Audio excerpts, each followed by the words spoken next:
My husband and I had a cattle ranch in northwestern Montana, in Lincoln County to be specific. This is where I am from. My husband, whose name is Dan, was diagnosed with cancer. The medical bills piled up. Bankruptcy was not an option for Dan. We decided to sell our 4 generations owned ranch. It broke Dan's spirit to see that beloved ranch sell, the place of his youth and his children's youth. The medical bills were paid, but Dan died paying those bills. It's the Patricias of the world, the Dan and the Patricias, that we all have to keep in mind. The tragic stories of lost homes, of lost businesses, of lost lives, simply because to date we've failed to act.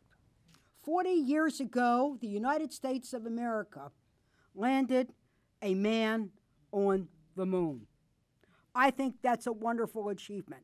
But my position is, if we can send people into space, we can also, and afford to be able to do it, we can also help people to be able to get to a doctor and be able to afford to do it.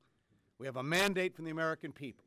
They've been waiting for years, decades, for the Congress of the United States to step up and achieve this goal of accessible, affordable, quality health care. Well, yesterday we called the roll.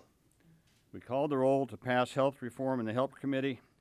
We called the roll, and the roll was affirmative. We are not going to sit with the status quo. We're moving ahead with health care reform. And this time we have most of corporate America with us. The insurance industry wants reform. Heck, even Harry and Louise are demanding reform. All Americans really want is health care that they can afford. And it's not dependent on if they have a pre-existing condition. Health care that's affordable, attainable, and portable if they lose their jobs or change jobs. It's taken a while to get all of us in this room, but I think we're finally going to get health care reform.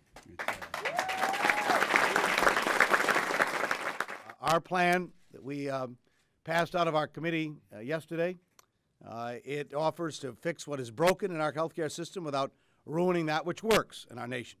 It offers every American choice, stability, and lower costs.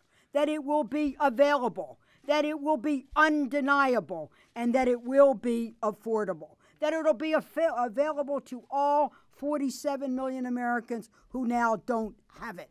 It will make sure that it is undeniable, that you will be able to get health care and cannot be discriminated against on the basis of a previous condition, nor will you be discriminated against on the basis of gender. Make no mistake, this bill does not tinker around the edges. This bill makes a paradigm shift. And I am proud to say that this bill now sets the standard. What we have in there for a public option, for the coverage aspects, for all of the quality aspects that Senator Mikulski worked so hard to get in there, the prevention and wellness programs, everything that we have in there, I think, sets the standard for where we go from here. And this is uniquely American. This is not a Canadian plan or a British plan or anyone else's.